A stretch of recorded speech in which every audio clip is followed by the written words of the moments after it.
Siddhu pen drive కోసం tension పడుతూ ఉండగా అది గమనించిన కనిష్క, సిద్ధు ఇంత టెన్షన్ పడుతున్నాడు అంటే ఆ పెన్ డ్రైవ్లో ఏదో చాలా ఇంపార్టెంట్ మ్యాటర్ ఉండుంటుంది అని అనుకొని సిద్ధు చూడకుండా ల్యాప్టాప్కి పెన్ డ్రైవ్ కనెక్ట్ చేసి అందులో ఉన్న సీసీటీవీ ఫుటేజ్ని చూసి షాక్ అవుతుంది కనిష్క. ఆ సీసీటీవీ ఫుటేజ్లో గుళ్ళో రాత్రిపూట తులసి మెడలో దొంగతనంగా సిద్ధు తాళి కట్టేస్తాడు. అది చూసి కనిష్క షాక్ అవుతుంది. వెంటనే బసవరాజు దగ్గరికి వెళ్ళి మామయ్య మామయ్య అని గట్టిగా అరుస్తూ ఉంటుంది. ఏమైందమ్మా అని అడుగుతూ ఉండగా మొబైల్ ద్వారా సీసీటీవీ ఫుటేజ్ని బసవరాజుకి చూపిస్తూ ఉంటుంది కనిష్క. అది చూసి కుప్పకూలిపోతాడు బసవరాజు.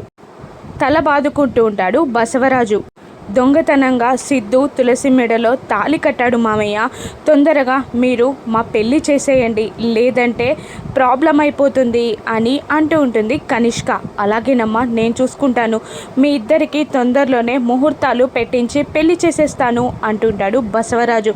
బసవరాజుకి సిద్ధు తులసిల పెళ్లి విషయం తెలిసిందని సిద్ధుకి ఎప్పుడు తెలుస్తుంది? బసవరాజు కనిష్కని పెళ్లి చేసుకుంటాడా? రాను ఎపిసోడ్స్లో చూద్దాం. Thank you for watching.